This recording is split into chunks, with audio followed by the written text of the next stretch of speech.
Jésus, nous te louons, Jésus de tout cœur. Oh, nous t'acclamons,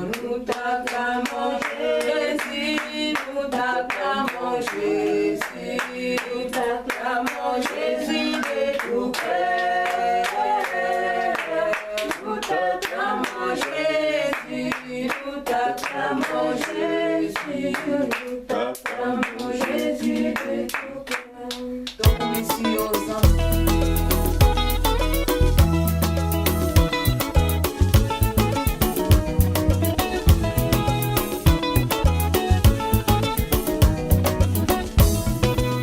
Bokotuna ndenge nini esalite na koma kosalela Yesu Masiya solo motuna etunami Nzambe ye nakelakanga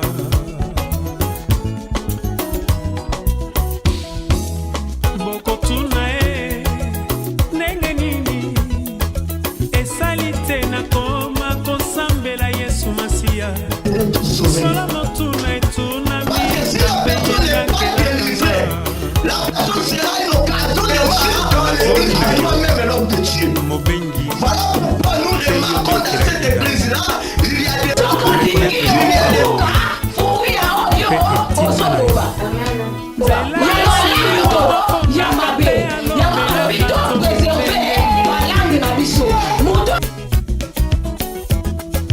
nayokaki lolaka tango Masiya apesi ndingisa na tosise kotosa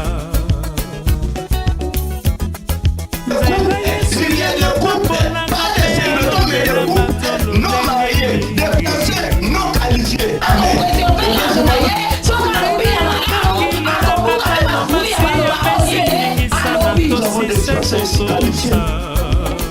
Alléluia, acclamons l'Éternel.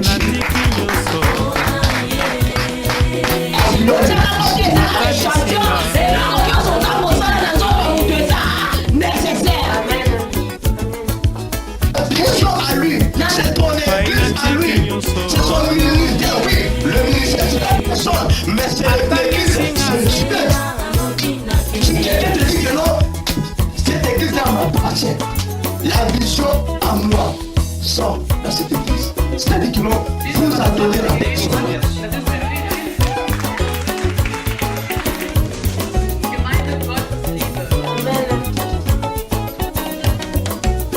Aujourd'hui, tu peux mourir. Mais la vision est...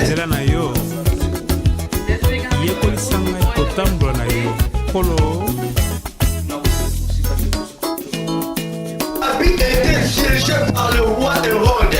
Mais laissez-moi te dire, il y aura des manches, il y aura des magiciens, il y aura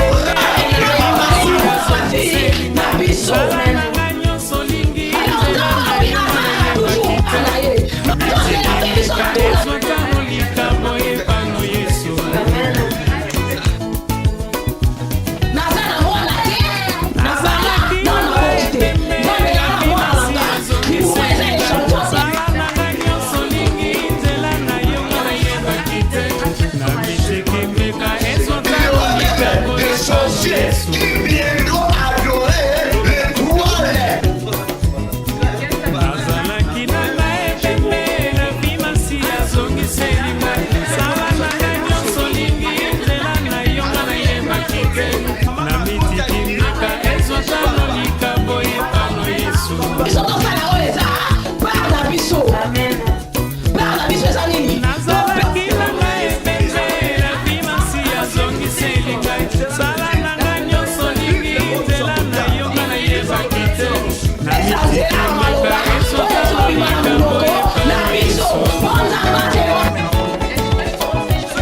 Tous genoux fléchis au nom de Jésus.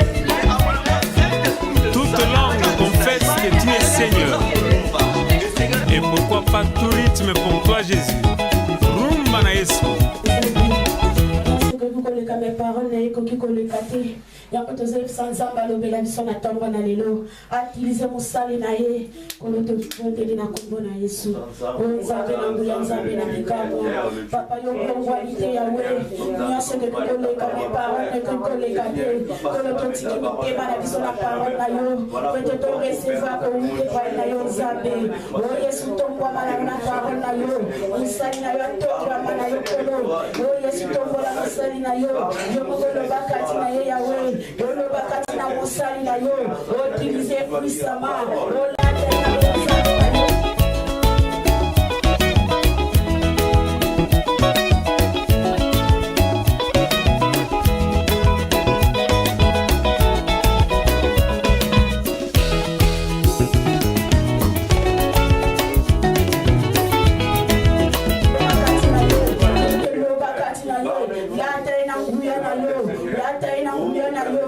Tiki mama parole pai na yo Yesu to recevoir comme te pai na yo o pambo la biso na parole na yo o pambo la biso na dimanche lelo ya potiki nyose pai na yo que ozali nzambe na bikamwa na kombo na Yesu.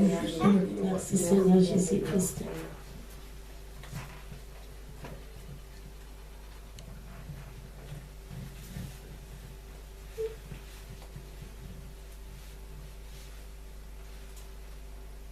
Mulimo mo santu yaka, mulimo mo santu yaka, mulimo mo santu yaka, mulimo mo santu yaka, mulimo nangu ya yaka, mulimo nangu ya yaka, mulimo mo santu yaka, mulimo mo santu yaka, mulimo na moto yaka, mulimo na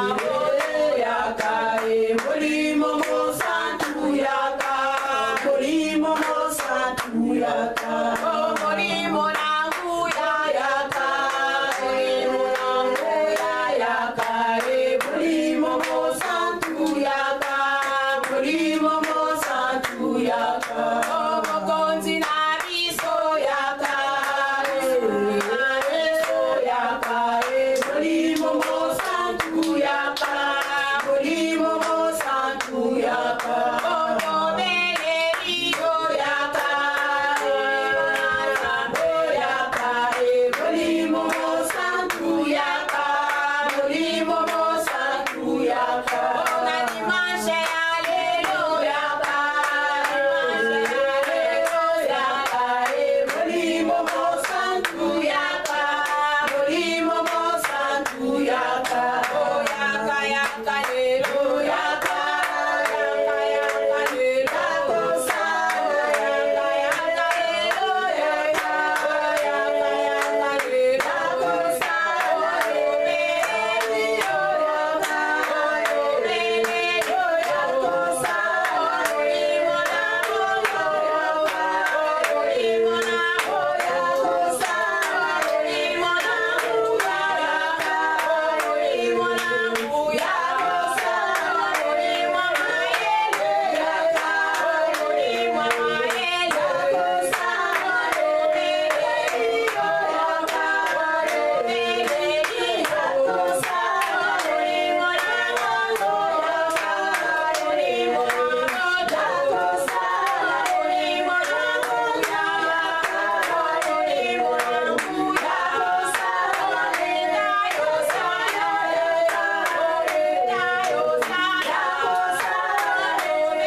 éternel, le roi des rois, le tout-puissant, le créateur de toutes choses.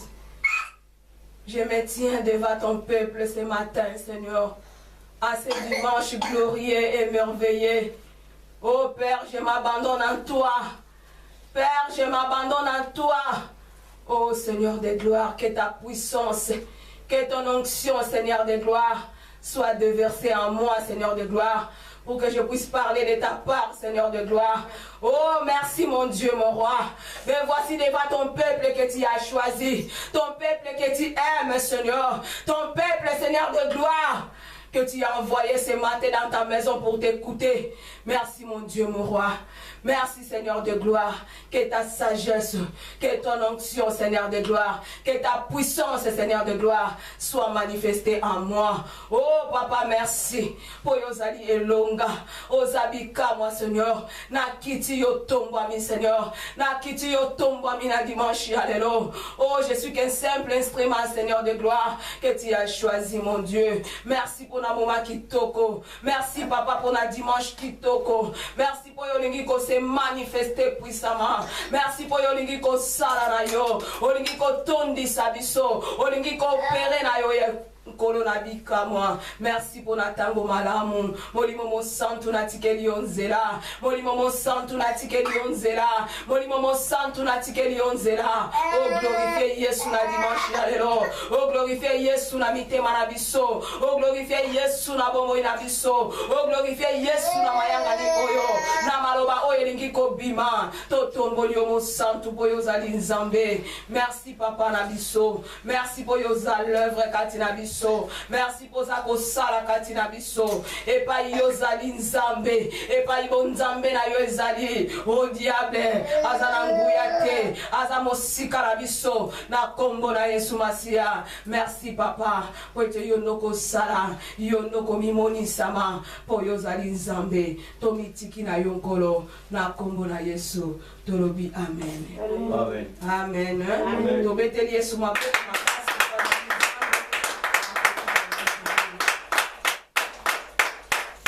Aujourd'hui, va plus bien la biso.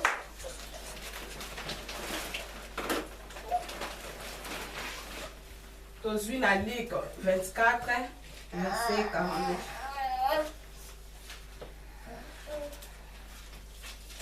Luc 24.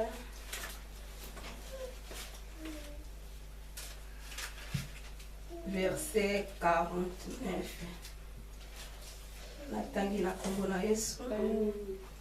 Et voici, j'enverrai sur vous ce que mon Père a promis. Mais vous restez dans la ville jusqu'à ce que vous soyez revêtis de la puissance d'en haut. Dans un acte 1, acte 1, tu as 4, 5, après tu as 8. Acte 1.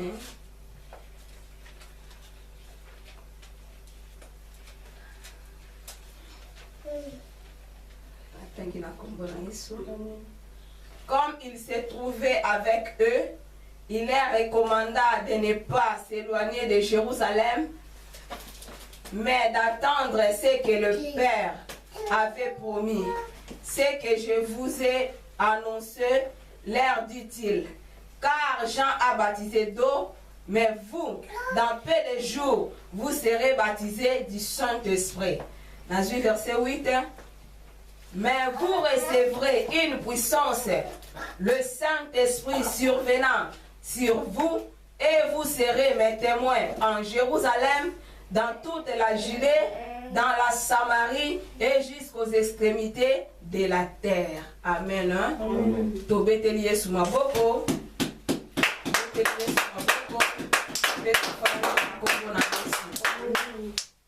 Amen.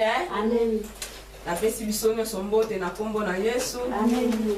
Zamba za bolingo aza malamu na dimanche ya lelo. Dimanche ya lelo eza dimanche ya Pentecôte. Dimanche ya lelo eza dimanche ya Pentecôte. Eza dimanche moko munene, eza dimanche moko ya ba miracle, eza dimanche moko ya ba merveille, eza dimanche moko ya kitoko.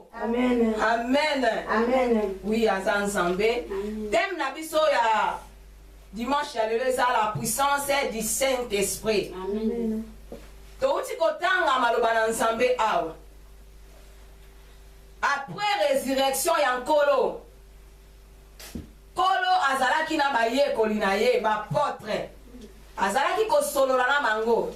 Pe ayebisaki bango ete bayeba kolongwa te na Jérusalem.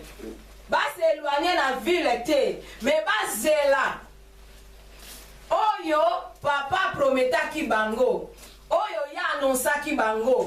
Le Saint-Esprit alobi ya koyeba koya epai na bino, ye akoyeba ko remplir bino, ye akoyeba kotondisa bino, ye akoyeba kopesa bino makasi, pe koyeba kokoma ba témoin abandi na Jérusalem, na Judée, na Samarie, pe na ba extrémité de la terre, pe na bamboka nyonso na mokili mobimba.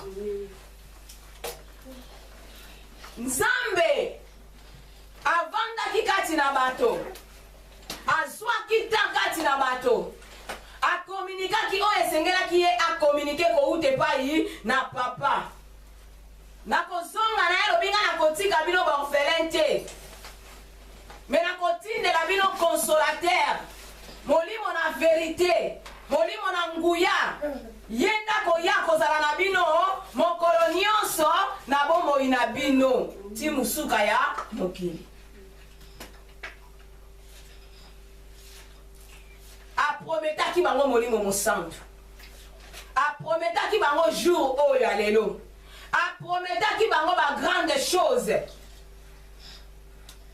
Alobi molimo mosantu akokita likolo na bino, pe nguya ekolata bino, nguya wana ekotinda bino bobima, bokoma batémoin, bopanza sango ya oyo nyonso nga nateyaki bino, ya oyo nyonso bino bomonaki, ya glisse ya kufa na ngai, ya lisekwa na ngai, ya lolenge nazalaki na bino, bamiracle oyo esalamaki, ebozela mokolo wana. Mokolo wana molimo mosantu akokita, nde mokolo wana bino bokozwa nguya ya kotelema kosala musala na ngai. Kolo aprometaki bango wana esi asekwi, aprometre bango, bango bazalaki na kati. Polo asekwi aye epai na bango, abimonisi vivant, aye koloba na bango, arapele bango kaka oyo abande koyebisa bango. Sokoke na Jean 14:16 alobaki na bango nakobondela papa na ngai, ye akoyeba kotindela bino consolateur, afin que azala kati na bino libela na libela. Wana Yesu na akufi te, me alobaki na bango etango akufi asekwi, arapele bango meme maloba, ayebisi bango bolongwa na Jérusalem te, boseloigner na Jérusalem te, bozela molimo oyo papa prometaki bino, ekoya kati na bino, ekofortifie bino, ekotinda bino bobima. Tangu bokoyamba nguya oyo, nguya wane kolata bino, nguya wane kopesa bino makasi, nguya wane kosala kati na bino, yango nde kosala ke bino bozwa makasi ya kobima pona kote ya liloba na Nzambe. Alors bayekoli pe bayokaki, bafandi bazozela nguya ya molimo mosantu, bazozela koya na molimo mosantu. Na Matthieu 3 verset 11 Bible lobini, Jean-Baptiste ayebaki ko baptiser na mai. Jean-Baptiste azali côté ya repentance, Jean-Baptiste azali côté ya peuple de Dieu babongola mitema, ayaki ko planifier nzela ya nkolo. Tangu Jean-Baptiste ayalobi ngai Jean-Baptiste na ye ko baptiser bino na mai, pona tina na repentance na bino, na mema mitema na bino na repentance. Mais celui qui vient après moi est plus puissant que moi. Alobi oyo azoya simananga aza plus puissant que ngai. Alobi ni na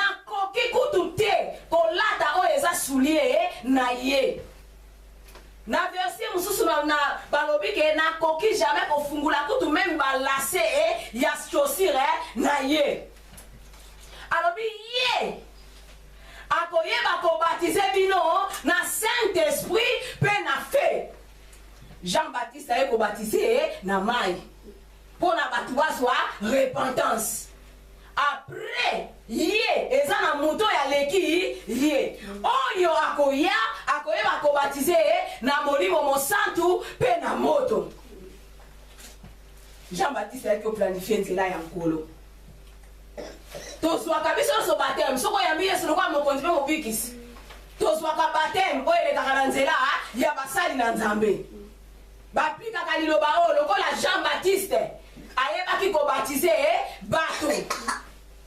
Etango oza batize na mai esengeli ozala batize na molimo mosantu pe na moto. Et baptême de fait, baptême à molimo mosantu esalamaka par l'imposition des mains. Eza na mutu mususu nanu akwei na mai te mais Nzambe déjà sa visite ye. Et c'est déjà akitisi liye baptême ya molimo mosantu pe ya impose maboko. Ayambi baptême ya molimo mosantu pe ya moto. Et toko sosola baptême oyo a fait na baptême ya molimo mosantu na journée ya lelo ya Pentecôte. Amen. Journée ya lelo eza journée ya effusion du Saint-Esprit, puissance ya Saint-Esprit, mbula ya molimo mosantu. Et soki mbula ya molimo mosantu enoki esika bozali bokotika na lolenge bozalaki te. Mbula ya molimo mosantu. Yesu alobi, mais vous recevrez une puissance, le Saint-Esprit survenant sur vous, et vous serez mes témoins à Jérusalem, dans toute la Judée, dans la Samarie et jusqu'aux extrémités de la terre. Jérusalem nangana yo esanim. Poto yamba Yesu lokola bokonzi pe mobikisi. To leka na mai ya baptême. To bima to zo baptême ya Saint-Esprit. Alors toza na Jérusalem na biso, toza na Judée na biso, toza na Samarie na biso, pe toza na extrémité de la terre. Jérusalem na biso. Yesu lobi na bango bolongwa nanu na Jérusalem te. Epa yoyo bayebaki bango, epa yoyo bakolaki, epa yoyo bazalaki, epa yoyo bafandaki, ezalaki esengelaki batu ya esika bazalaki ba expérimenter puissance ya Nzambe kati na bango. Yesu alobi prophète moko te bandimaki na mboka na ye. Yesu bandimaki ete. Eza na mwandango batu bandimaki ye. Mais eza na batu ebele bandimaki ete. Alors esengelaki molimo mosantu aya. Po tangu molimo mosantu akoya. Tangu bato balatami na nguya molimo mosantu. C'est alors que bato yo bazalaki kondima te ke Yesu azalaki Nzambe. Tangu bakoyoka bakosala nini bakondima ke Yesu azali Nzambe. Yango alobaki babanda na Jérusalem. Jérusalem na yo eza famille yokola. Jérusalem eza ndaku no za sikoyo. Jérusalem eza na bana na yo. Jérusalem eza mobali na yo oyo ke na église mobala ke na église te. Jérusalem eza yo mwamo ya ka église me bana ba ya église te. Jérusalem eza ndaku na yo eza famille yo yeba Nzambe me libota no famille yo yeba Nzambe te. Jérusalem no ezali yango wana. Judée na yo eza libanda na yo tango bimi ozalaka na banani tango bimi baninga no baza banani ba oyo ozalaka na bango lokola baninga bango baza lokola Judée na yo oyo esengeli na nzela na yo oyo évangéliser pe bango bayebake yo oyamba Yesu bayebake yo ozana Yesu. Judée na yo Samarie na yo eza musala mbamso okenda kosala mbamso stango longwa okenda kokutana na batu moko na groupe moko boye epa yo tekaka epa yo salaka eloko moko yo salaka libanda eza lokola Samarie na yo. Alors tant okenda Samarie na yo esengeli po évangéliser Samarie na yo balobi jusqu'aux extrémités de la terre. extrémité de la terre les a côté dans son colo à côté yo mboka nyo son colo à côté yo ville nyo son colo à côté yo na monde entier pas nyo son colo à côté ndo chama colo eza extrémité de la terre et pas yo yo sengelo sa nini oloba liloba na nzambe po milimo sala nini epika.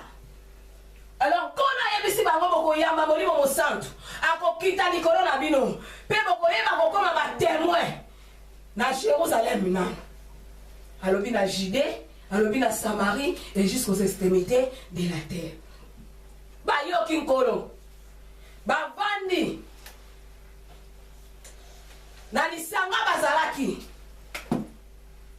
bazalaki ko prier na lisanga bazalaki moko na lisanga bazalaki po bazozela nani molimo mosantu bazozela molimo mosantu kona yebisi bango bobima te bozala nanu na kati ya ndaku bozala na esika yako bombama ti bokomona molimo mosantu akoya nde bino bokosala nini bokobima bato bazanga botosi babobima me bato bazana botosa liloba na nzambe bakosala nini bakozela nzambe ayebisi yo lelo kobima te ete ngana na kopi na nga mbongo na kobima tango obimi okoperdre mamso eloko ya malamu ezalaki operdre eloko ya malamu kolo ayebisi bango bobima te bozela e bazelaki mpe bajour bazelaki ezalaki te yesu amati lelo lobi molimo mosantu yetie bazelaki bazalaki patient ya kozela elaka oyo yesu apesaki bango elaka oyo tata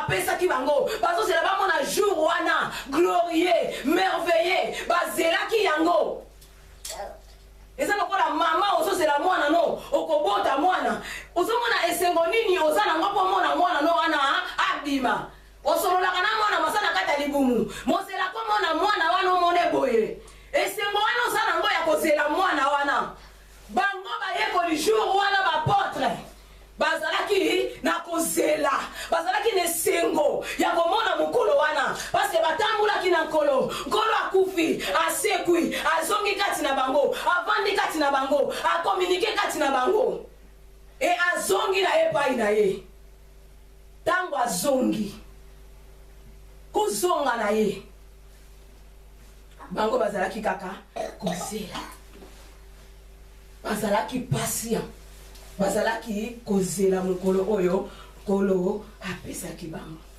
me na kati ya kozela bazalaki na commandant chef bazalaki na responsable na bango papa te yaki biso alobi kolo apesi clé ya royaume epai ya nani ya Pierre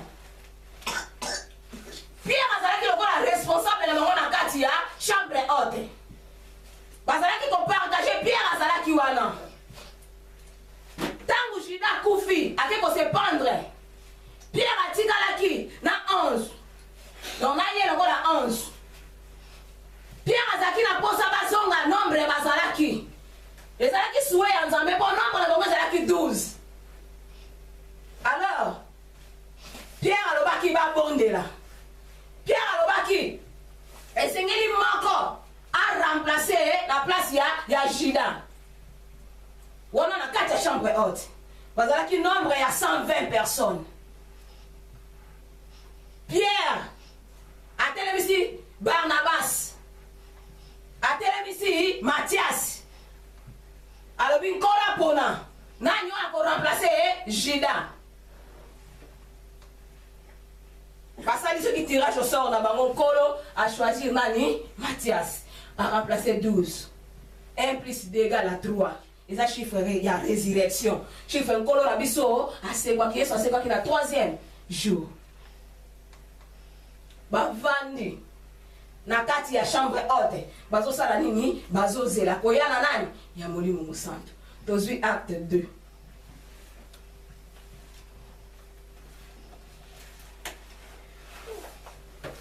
tozolobela la puissance du Saint-Esprit tozwi acte 2 tobandi na verset 1 eza tina 51 nga na kotanga verset 1 tina 19 na kotanga 37 na 43 le reste tanga oko comprendre natangi na kombo na Yesu za ebele tia mato ilanda na Bible na yo tozala lokola ba chrétien ya bere Bible lobi nini soko tangi na titre balobi l'effusion du Saint-Esprit, le jour de la Pentecôte, discours de Pierre et conversion de 3000 personnes, les premiers chrétiens. Le jour de la Pentecôte, ils étaient tous ensemble dans le même lieu. Tout à coup, il vint du ciel un bruit comme celui d'un vent impétueux et il remplit toute la maison où ils étaient assis. Des langues semblables à des langues de feu leur apparurent, séparées les unes des autres, et se posèrent sur chacun d'eux. Et ils furent tous remplis du Saint-Esprit, et se mirent à parler en d'autres langues, selon que l'Esprit leur donnait de s'exprimer. Or, il y avait en ce jour en Jérusalem des Juifs, hommes de pied, de toutes les nations qui sont sous le ciel. Au bruit qui eut lieu, la multitude accourut, et elle fut confondue parce que chacun les entendait parler dans sa propre langue. Ils étaient tous dans l'étonnement et la surprise. Et ils se disaient les uns aux autres, voici ces gens qui parlaient, ne sont-ils pas tous galiléens? Et comment les entendons-nous dans notre propre langue à chacun, dans notre langue maternelle? Parthes, Mèdes, Alamites, ceux qui habitent à la Mésopotamie, la Judée, la Cappadoce, les Pontes, l'Asie, la Phrygie, la Pamphylie, l'Égypte, les territoires de la Libye voisine, de Cyrène, et ceux qui sont venus de Rome, juifs et prosélytes, crétois et arabes. Comment les entendons-nous parler dans nos langues des merveilles de Dieu? Ils étaient tous dans l'étonnement et ne sachant que penser, ils se disaient les uns aux autres. Que veut dire ceci? Mais d'autres se moquaient et disaient, ils sont pleins de vin. Nasukina nuana. Awa balobi na bisoni. Bafandi na mokolo ya Pentecote. Mukolango ekoki. Mokola bikamwa ekoki. Mokola monene ekoki. Bango bazalaki wapi na chambre haute. Na miniti wana bayoka.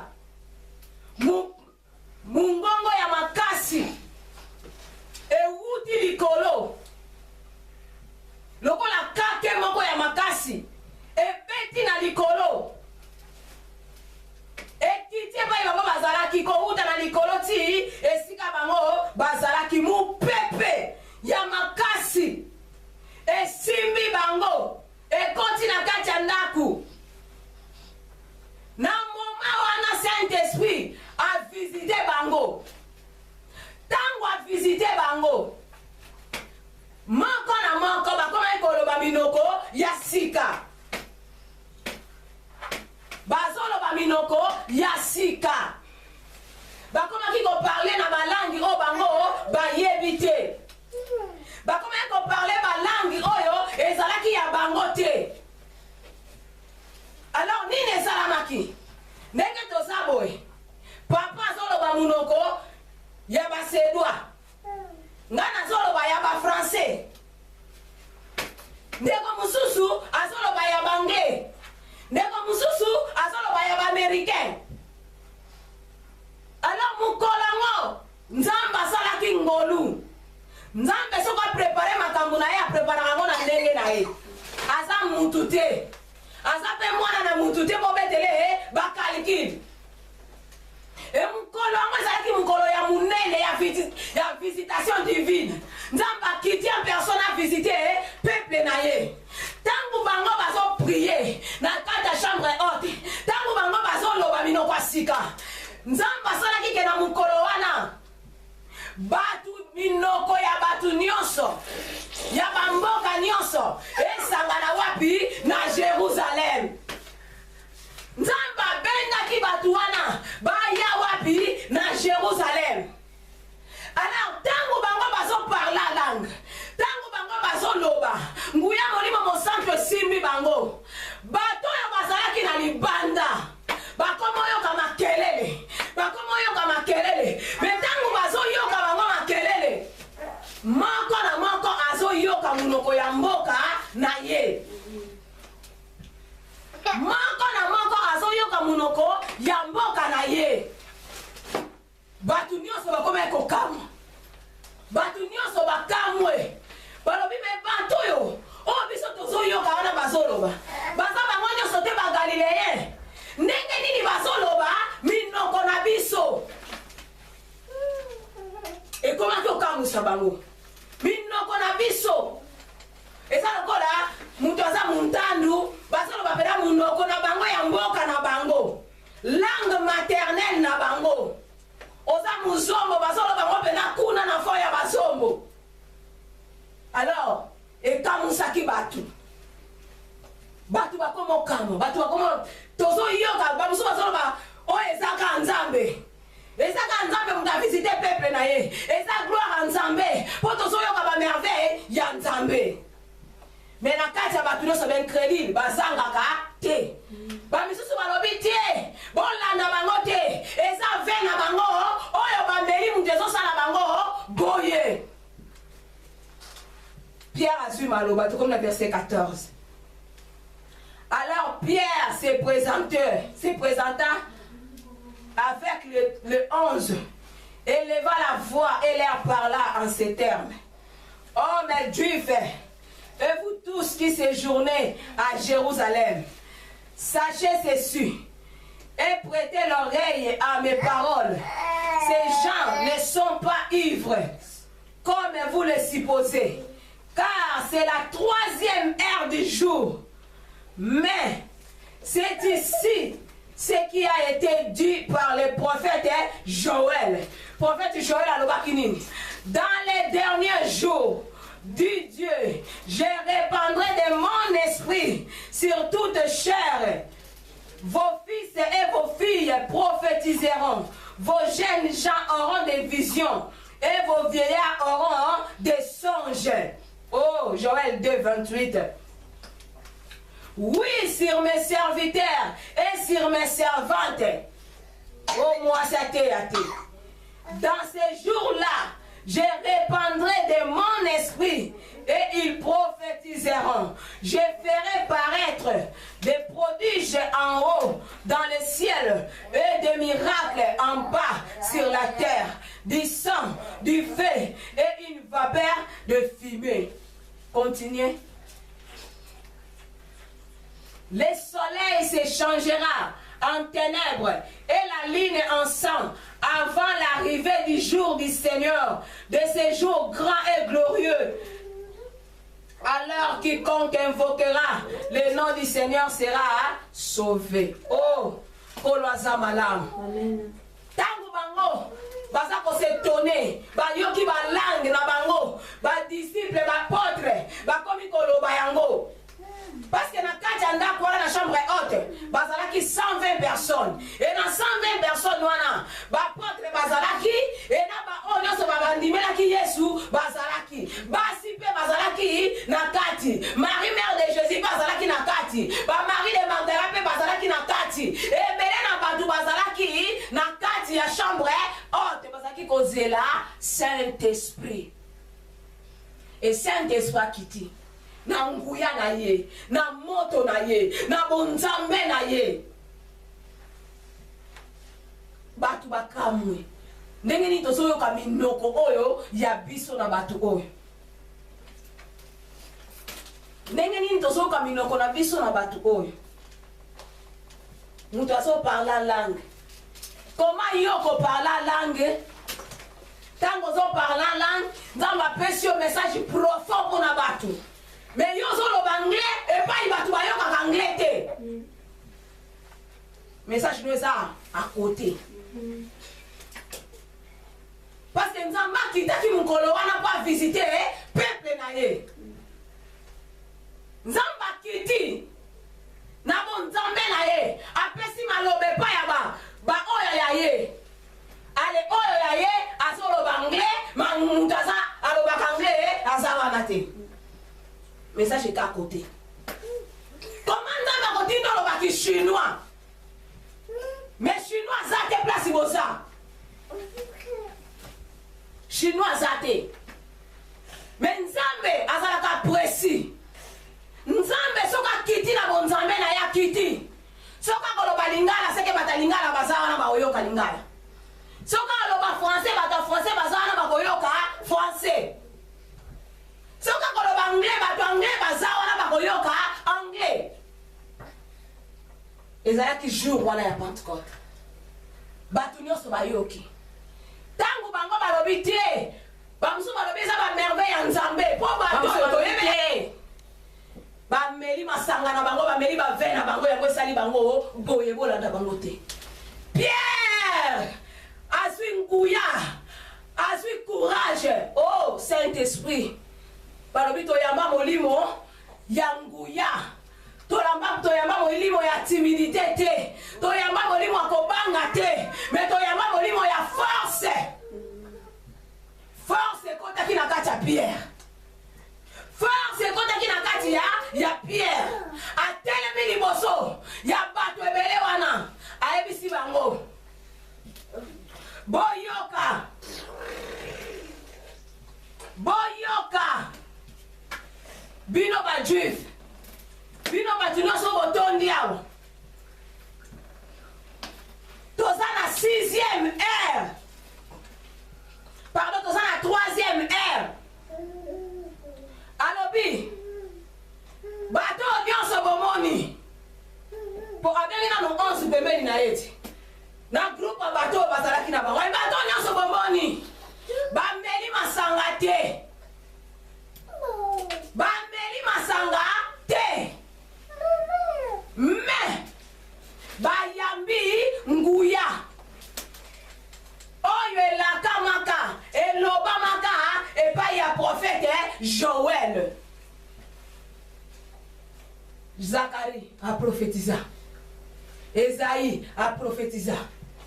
Prophète Joël a prophétisé. Alobi na mikolo ya suka. Ngai Nzambe na kosopa molimo na nga likolo na misuni nyonso na mikolo ya suka. Ngai Nzambe na kosopa molimo na nga likolo na milimo nyonso. Bana na bino ya mibali pe ya basi bako prophétiser. Oh. Alobi nini? Ba jeune Jean bakoye bakozwa ba vision. Bampaka bakoye bakozwa ba songe. Likolo ya ba serviteur nanga pe ya ba servante nangai. Ngai Nzambe na kosopa molimo nangai. Siko balongoli mwasi wapi? Po Saint-Esprit tango akiti na chambre haute, akita ki compris na basi, y compris na mibali. Tango akita ki lobi na bango. Bonzela molimo mo santu. Bokozala ba témoin na ngai. Na Jérusalem, na Judée, na Samarie, basi pe bazalaki na kati. Bango pe bakozala banani ba témoin ya nkolo. Bango pe bakozala ba témoin. Prophète Joël a prophétisé qui na kosopa molimo nanga likolo na milimo nyonso. Pierre a rappelé bango. Alobi ezate obino bozo kanisa. Mais essaie l'Obama. Avant, essaie l'Obama. Ke na mikola suka na kosopa molimo na likolo na milimo nyonso. E na mukolo yango ba prophétisaki. Na mukolo yango tango bazolo ba langue. E batuna monoko na bango. Bazalaki koyoka ba disciple. Bazalaki koyoka ba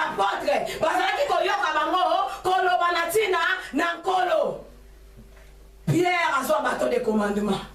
Pierre a télémaki, liboso na fuluana, pe Pierre a lobaki. Et tant que Pierre a lobi, ayebaki ko convaincre bango. Balobi discours ya Pierre. Ya on a lobi tanga tio que na 51, okoyeba ko comprendre.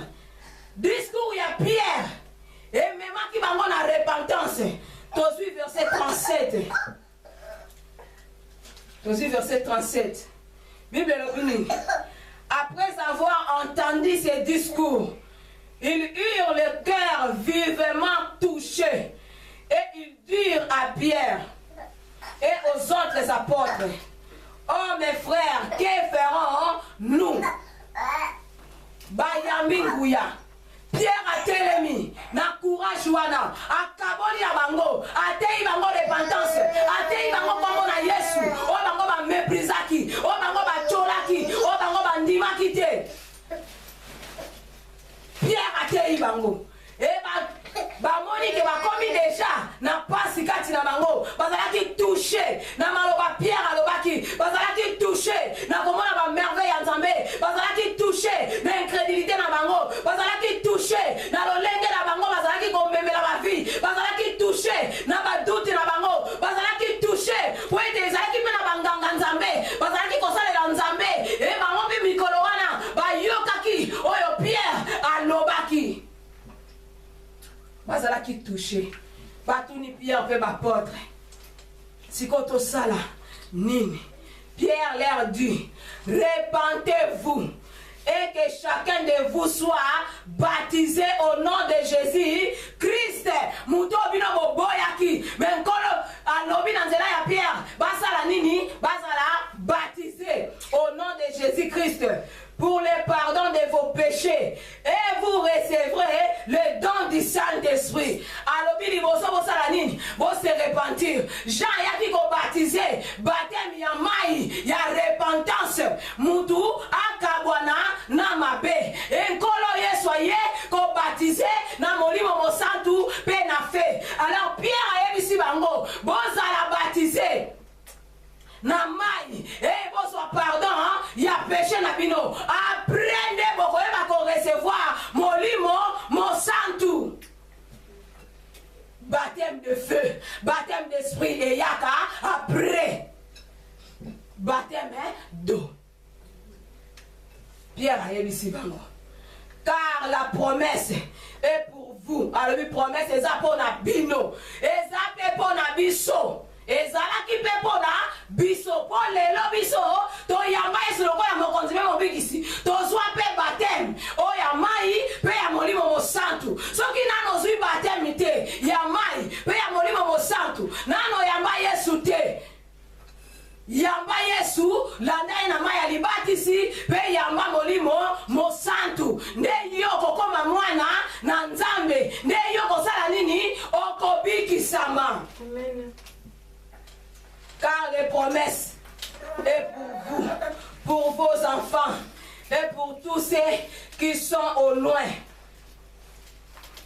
En aussi grand nombre que le Seigneur, notre Dieu, les appellera. Tala, ezalaki mokolo wana. Mais quand Pierre a solo bezape na ebele, oyo bazana nu awate.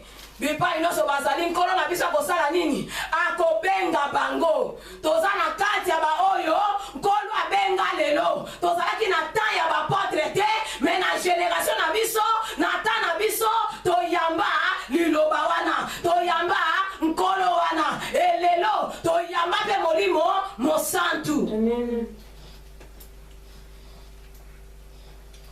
Et par plusieurs autres paroles il est conjuré et les exhorter, disant, sauvez-vous de cette génération perverse. Ceux qui acceptèrent sa parole furent baptisés et en ces jours-là, le nombre des disciples s'augmenta d'environ 3000 âmes. Continuez la 51. La 47, pardon, au moment où Nzambe a lobby. Dans la âme. Na mukolo wana batu o bayambaki Yesu batu o bazalaki baptisé batu o bazalaki baptême ya Saint-Esprit pe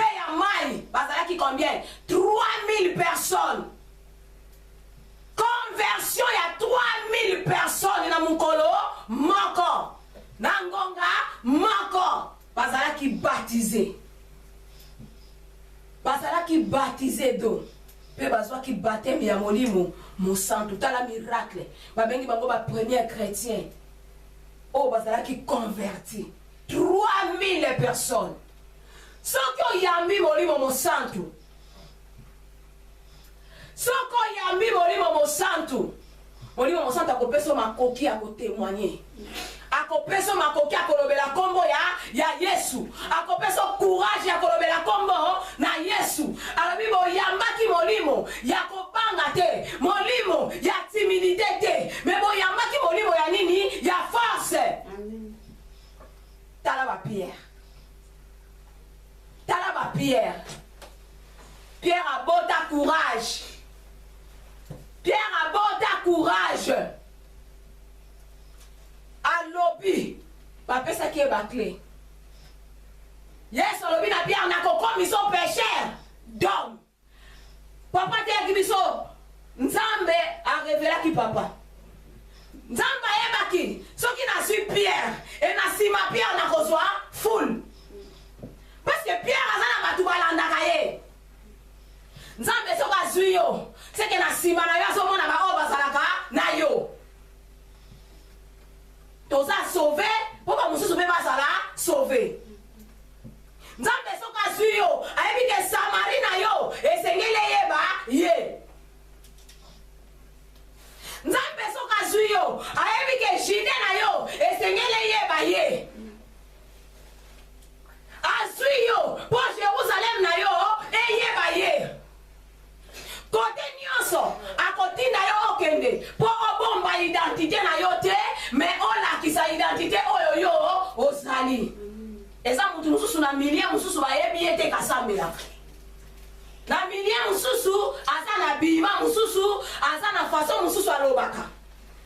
Mais na milie oyo ya salaka ya église, ba yebi sœur, ba yebi frère. Aye na église, alati lokola mutu nyonso normal na église. Mais tamba kobima, kota kenda ka ba yebi te kasambelaka. Asa de lateli ya ye. Asa de lobeli ya ye.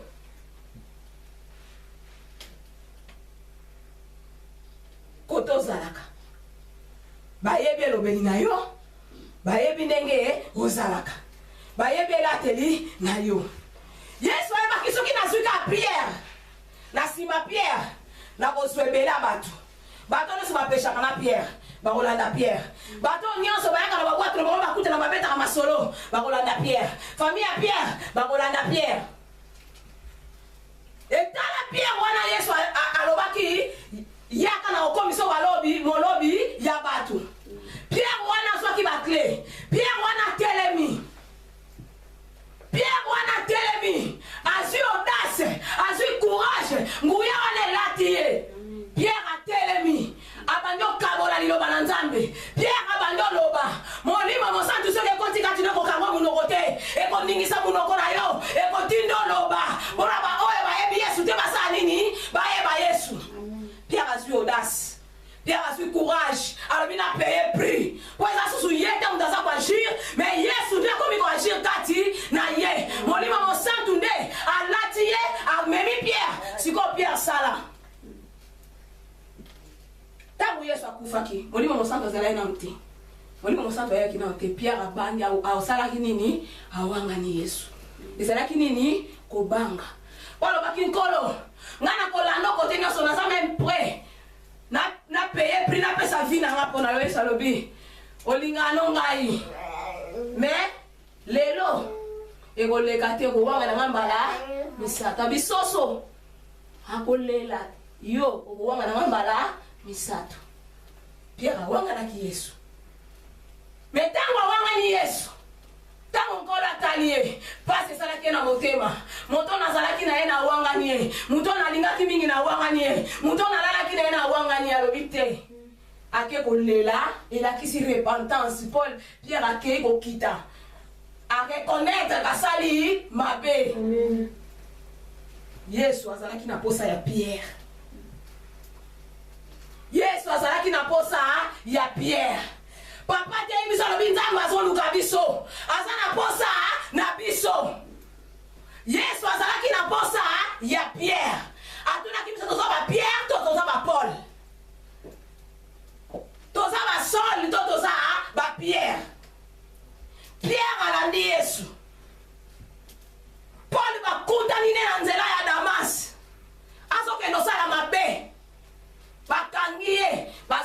nzela bien. Pierre bakuti azosala musala na ye. Bazui bapesi ye musala. Musala oyo osalaka bien wana. Osalaka yango na mutema. Yesu azwi yango abongoli yango ekoma mpona bénéfice na ye. Ena mutu mosusu na maloba malamu. Alobaka bien apambolaka kaka. Kona zwika maloba na ye wana. Abaloli yango. Apesi mukumba. Abanda kokende kusakola sango. Malamu. Yesu alobi soki nazwi ka Pierre, nazwi ebele na batu, na sima na ye. Tala nkolo aza nzambe, asondaka mitema pe bare. Ayebaki mutu oyo aza autoritaire. Ayebaki mutu oyo akopeye prix. Ayebaki mutu oyo akobanga te. Ata nayebisi akowanga na nga. Mais apeyaki prix. Quand même Pierre apeyaki prix po alandaki. Ti bazokanga mokonzi na alandaki kote nyonso. Azalaki na nzela azolanda zo surveiller mouvement. Lokola azalaki na trace à Yesu, batiaki déjà ka. Bomba mandengo lingi mais sokoza na trace à Yesu, batiaki déjà ka. Molimo mo santu akoti na kata Pierre. Pierre a telemi. Tala 3000 personnes. Babongo la motema na mukolo mako. Eza miracle munene.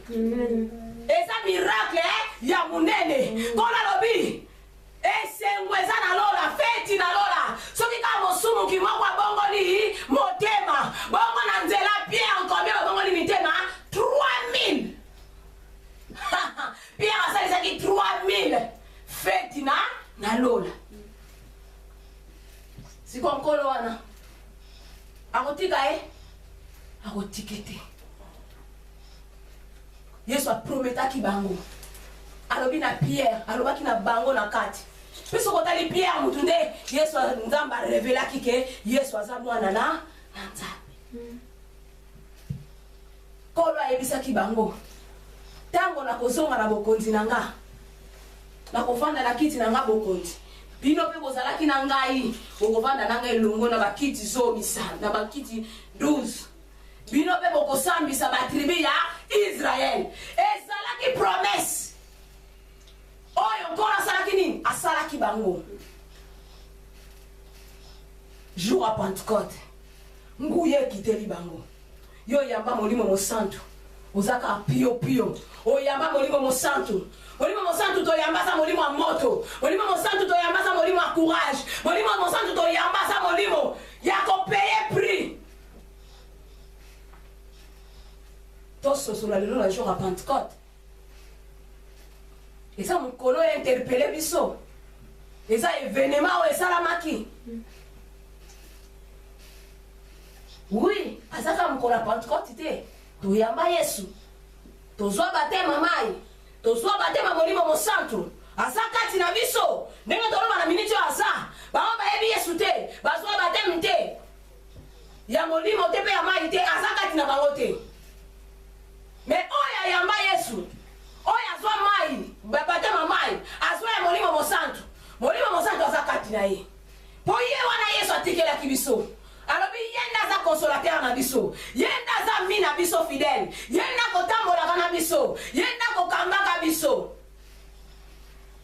Molimo mo santu akiti na nzela Pierre. Pierre alobi ko ute pa ina nzambe. Batu basali nini? Bayambi Yesu. Bayambi Yesu. Kola kitaki na nkembo na ye. Ase manifestaki. Ensuite, acte 3. Kobanda na 1 na 26.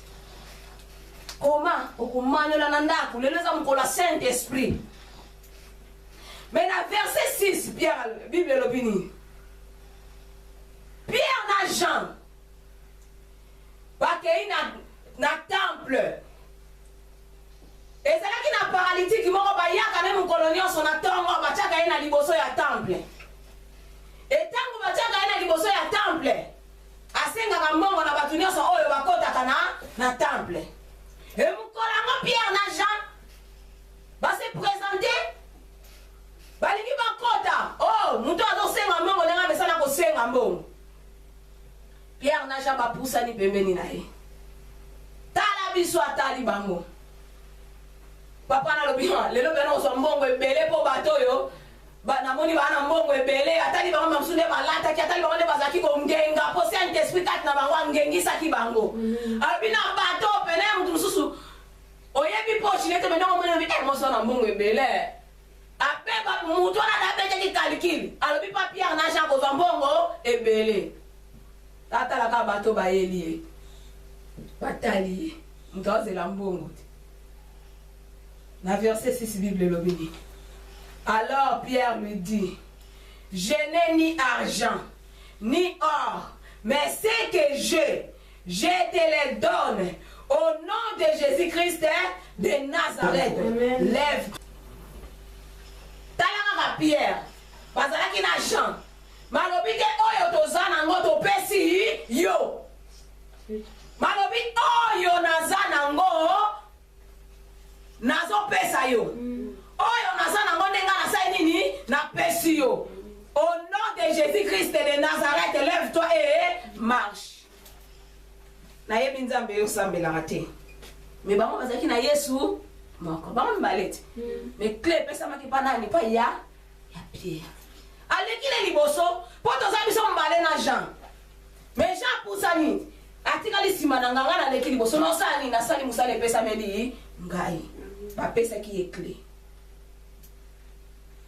Apesi papa oyo makolo bayebisi etelema basimbi atelemi bato nyonso bazalaki etone oyo alobi na mokolo asuka na osopa molimo na ngai likolo na milimo nyonso alobi ngai na kose manifeste na baprodige na basini mpe na miracle saint esprit ntango akoti kati na bango nguye elati bango bikamo ekomi kosalama bato bayambi Yesu papa wana akamwe atelemi bongo muto apesi ye makolo akosani alandi mpona kozonga sutene akovandaka na porte wana nasengaka mbongo nazwi eloko eleki nyonso eza lokola Bartimaeus kazonga su na place wana akontinue kolomba te mais mokolo azwaki misu eza mokolo akende komilukela papa wana mokolo azwaki makolo eza mokolo atelemaki akende komilukela vie miracle esalamaki kolo akitaki na bonzambe na ye asalaki oyo esengelaki asala ba Etienne mpe basalaki na tour na bango badiatre Philippe mpe basalaki na tour na bango parce que molimo mosantu akotaki kati na bango azalaki manifeste kati na bango atindaki bango esika esengelaki otinda bango asalaki na bango esengeli asala na bango asalaki na bango esengaki asala na bango lelo eza mokolo ya Pentecôte eza mokolo ya effusion du Saint-Esprit totala siko ndenge toza boye tala na vi na yo soki nayamba Yesu te nazeli na mais soki nayamba Yesu soki nazwa baptême to soki nazwa baptême du Saint-Esprit na mitala na minute oyo toza na moment oyo toza na jour alelo oyo esengeli interpele mutu nyonso événement oyo elekaki na mokolo ya Pentecôte elelo tozokanisa mokolo yango lelo Saint-Esprit aza deja kati na biso sikoyo tokanisa ndenge tozawa kati na biso sikoyo Saint-Esprit aza en mouvement Saint-Esprit aza en mouvement mutu na mutu asala examen de conscience Saint-Esprit na kati na nga na yo aza en mouvement po lelo eza mokolo ya Pentecôte Saint-Esprit eza kita aza kati na ngai na yo tomituna sikoyo toza na bonne relation na ye toza na relation malamu na Nzambe na communion malamu na Nzambe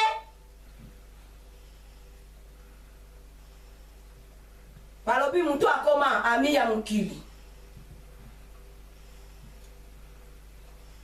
Saint-Esprit kati naza na mouvement te oyamba Yesu ozwa baptême ya mai pe ya molimo mosantu yo koma moninga ya mokili obosa na ba priorité po oyambaki nguya po yo kabula nguya wana na ba oyo oza na bango na ba oyo ovandaka na bango na ba oyo bayebi ye te me yo bosana otya ye pembeni okoma moninga ya mokili Saint-Esprit aza na mouvement te kati na yo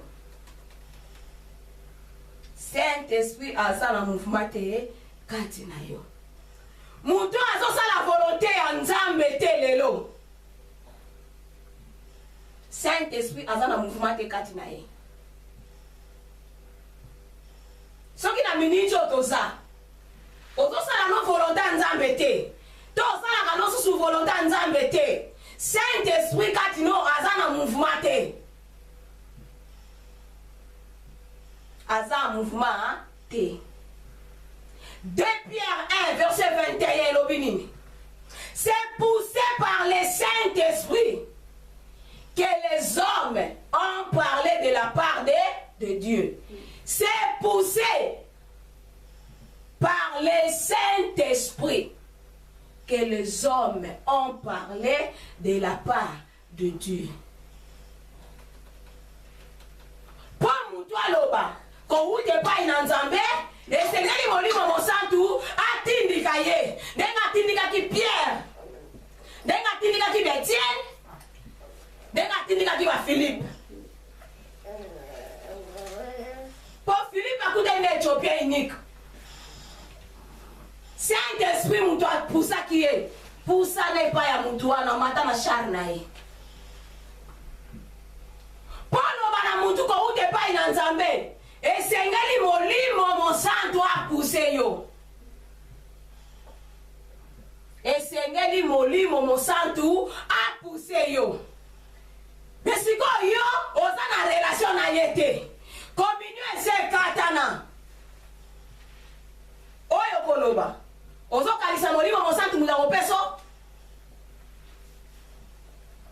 yo koma no moninga mokili yo koma olinga no kolula biloko mokili obosana ke oza mosali na Nzambe obosana ke oza leloko ya Nzambe obosana ke kono apona yo po yo ozala sauve osauve me bamosusu obosana ke oyamba molimo mosantu oyesengeli otambola na bosantu oyesengeli okabula na bosantu oyamba molimo mosantu kati na yo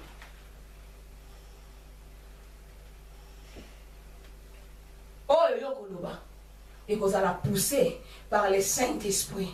Ce qui ont le Saint-Esprit, vous avez la communion, il y a bien. C'est poussé par le Saint-Esprit.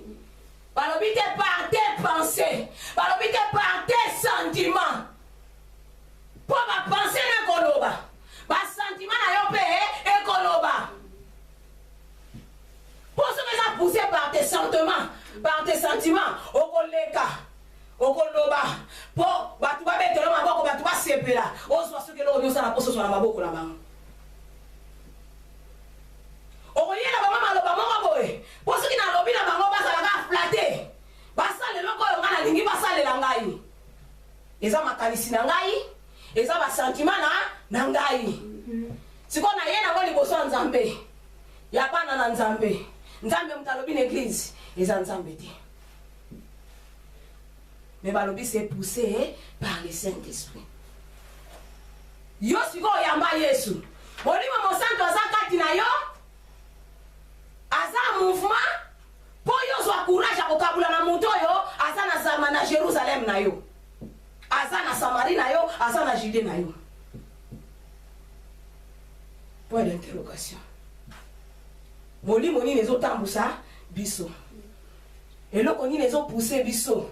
Poto loba kouta epai na Nzambe toto loba ba sentiment na biso Romains 8:14 Bible lobi nini car tous ceux qui sont conduits par l'Esprit de Dieu sont fils de Dieu car tous ceux qui sont conduits par l'Esprit de Dieu sont fils de Dieu ba oyo nyonso bakambami na molimo mosantu bango nde baza bana na Nzambe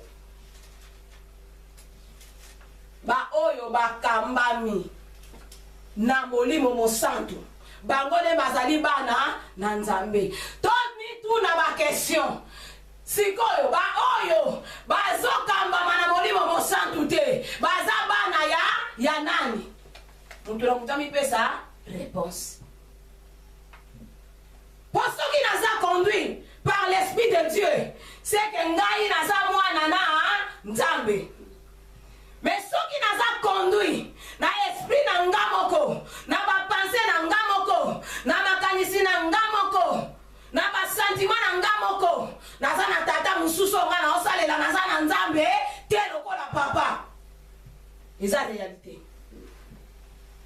Eza réalité. Ba o nyoso bakambami na molimo mosantu bango nde baza bana na nzambe. Hale bato bakambami na molimo mosantu te baza bana ya nani? Soko kambami na molimo mosantu te oza mwana ya nani? Na verset 16 balobi na biso nini? L'esprit lui-même rend témoignage à notre esprit que nous sommes enfants de Dieu. Esprit yemo kwazo pesa témoignage na milimo na biso ke tozabana na nzambe. Siko yo na nzambe molimo mosanga zotambusa ote. Okoma kosala makambo na yo, okoma kobima na makambo na yo, okoma kosala ba sentiment na yo. Molimo mosanga boya oye biso ke yo zabona na nzambe. Te ozamona na nzambe te. Pour molimo mosantu ako rendre témoignage ya ba oyo yazo tambusa. Pour le biba on ne se basa conduit par l'esprit de Dieu, son fils de Dieu. Nana so tambusa ngana yo na ero toza. Nana tambusa ngana yo, eza molimo mosantu. Eza makanisi na biso, eza ba sentiment na biso, eza mukilio ezobe na biso tozomona. Nani atambusaka biso lelo eza mukolo ya Pentecôte eza mukolo esengeli réveiller mutu nyonso ke Saint-Esprit wana saya azalaka deja kati na ngai esengeli azala mouvement puto ki Saint-Esprit aza mouvement kati na yo makambo nyonso ekobouge nyonso kosala ekobouge okoloba de la part de Dieu. Balobi l'inspiration eza monde nzambe nzambe akokontinue kopesa ba révélation nzambe aza source d'eau vive oyo ekawukaka te babenge la source intarissable aza source intarissable mokolo moko te source ya nzambe ekokawuka. Bible oyo de génération en génération tokoteyaka te kobenge o makambo ya kala ebanda na kala na ntango ya bapotre eye lelo na ntango na biso tokoleka bamosusu bakoteya yango. Eza Bible eza maloba ya nzambe. Maloba nzambe enunaka te lokola bato banunaka na mokili anuni nzoto ekomi misuni soki ndenge nini. Liloba nzambe enunaka te eza kaka liloba ya nzambe. To se poser ba question molimo mosantu na biso na miniti o mutu na mutu azwa eloko abanda komesire degré oyo Saint-Esprit aza kati no sikoyo na moma oyo degré wana eza Yesu aza na mouvement, Saint-Esprit aza na mouvement lolenge mokolo ozwaki nouvelle naissance mokolo mutu ayambaka Yesu mokolo mutu azwaka baptême ya mai mpe ya molimo mosantu aza mosantu mokolo wana journée mutu akoboya kosala lisumu mokolo wana mutu akozalaka aboye na nzambe na lisensi sene mbala liboso bosantu. Eske bosantu wana yango naza nango na miniti oyo nazao bosantu wana nazalaka nango na ebandeli soki Saint-Esprit oyo yambaki mokolo wana aza mouvement kati na yo obanda okende toujours liboso continue mpe kokende liboso mpo akosalelo makambo ya minene. Mais si tu là, na minute otozawa Saint-Esprit aza mouvement ou bien aza attristé babengi ye gentleman. Saint-Esprit soka ye amoni place wana lisumu eza amoni bosoto eza akosala nini abendi ne nzoto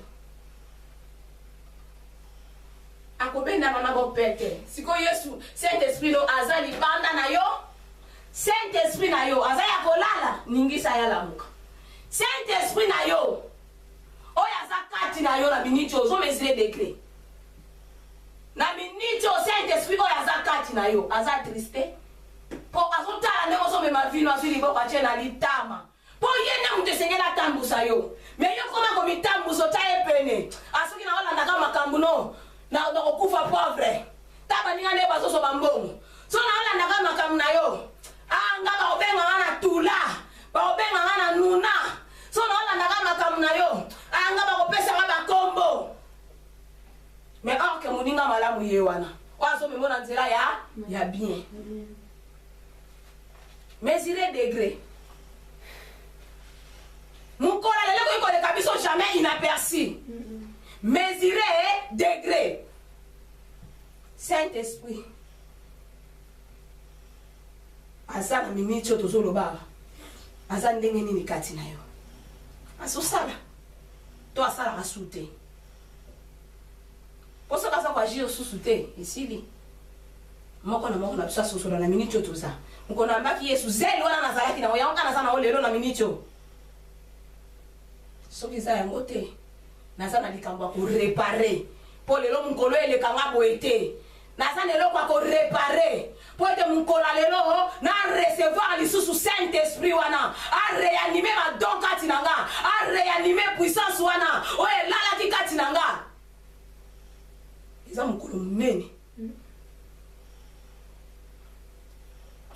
bato ebele bakoma kobatama bakretien ebele biso bakretien ebele bakoma kobatama na Romains 5:20 na nsima verset oyo babatama là où le péché abonde la grâce a surabondé bato ebele aza na Saint-Esprit mais babatama na nsima ya verset oyo epai masumu etondi ngolu na nzambe mpe ye na likolo ezipi toza na ancienne alliance te toza na nouvelle alliance oyo esengeli masumu ezala ote anio deja sazala imole aya po aolongola masumu na biso aefasa yango me yo ozovivre lokola moto ancien testament na ancien testament nzambe apesa bango grâce na bango ezalaki nini soki osali mabe sacrificateur moto akotumbela mbeka akokata nyama makila asopi likolo hotel eza masumu elongwe yo te me masumu na yo basali nini bazipi masumu me lelo biso toza na nouvelle alliance oyo balobi soki topusani epa Yesu tosengi bolimbisi alimbisi biso efase tozongi na relation na ye me tozotambola na verset oyo tolingi la où le péché abonde nasalaka nanga mabe po grâce ekosipa ngo me toyebaka ke grâce eza trompeuse nalingi grâce Yesu ayaki na grâce mayaki na makambo makasi ayaki na grâce mayaki na makambo ya makasi bato balingi kobombama na nsima ya balobi ntango tozolinga kobombama na nsima na verset oyo andakatama tokokolobaka nini là où les péchés abondent, le Saint-Esprit est étouffé, le Saint-Esprit est attristé, et pas il m'a soumis tondi, moyen sale et saté, à la liberté quoi agir.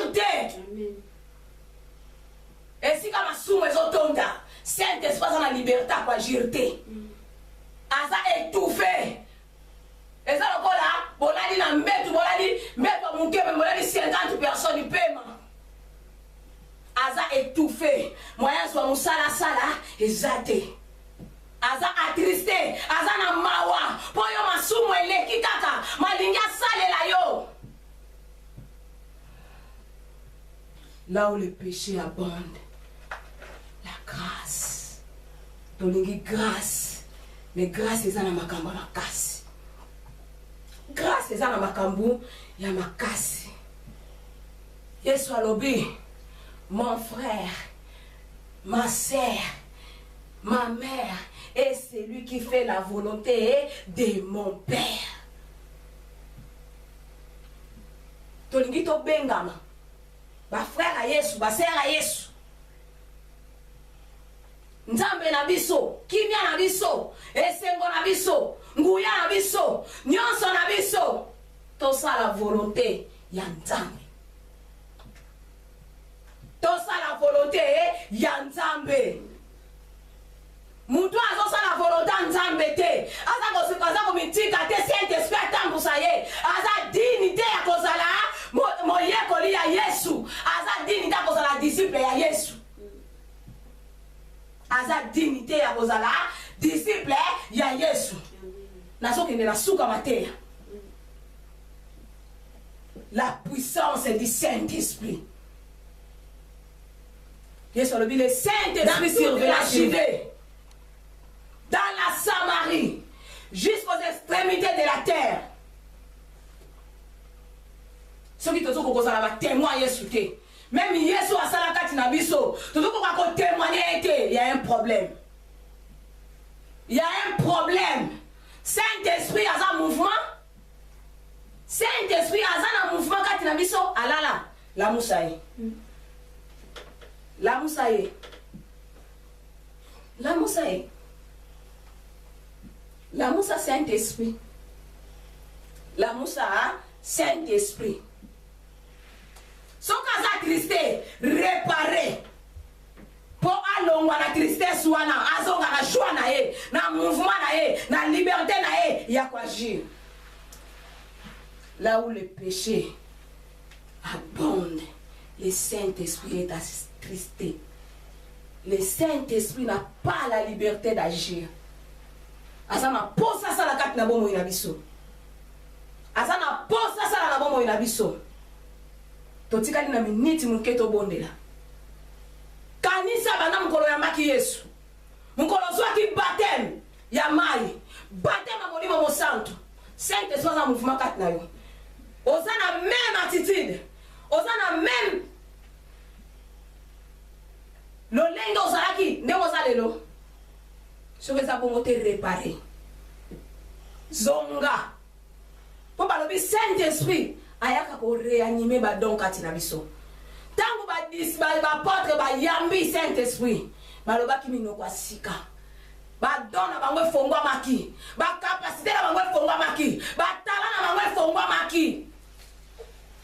Eloko ezozanga yo eza yango wana. Saint-Esprit za na mouvement te kati na yo.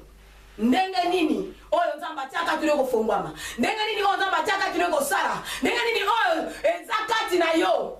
Saint-Esprit aza na liberté ya ko bimisango. Saint-Esprit mutamisa ba donc kati na mutu. Kanisa na minute yo. Na pesi soki 5 minutes soki 10 minutes. Mais kiti sa liboso nzambe. Réparer. Zonge pa ina nzambe. Yana mutu mususu Saint-Esprit salala ne kala balobaka na za Saint-Esprit. Ayambane pe Yesu de lokola mo kontinue mo bikisi. Azwane pe baptême te malobaka za na Saint-Esprit. Mutalukuta. Par bengo blasphémateur. Pour on blasphémer Saint-Esprit ça ne kati na ote. Tango tozo kita liboso akolo. Tozo senga nzambe pardon. Tozo réparer. Ba faute na biso. Simande toko bonde la nzambe. Eza mukola Pentecôte. Nzamba visiter biso. Nzamba monisa kembo ne kati na biso. Amonisa gloire ne kati na biso. Denga monisa kikati ya ba apôtre. To bani ko bonde.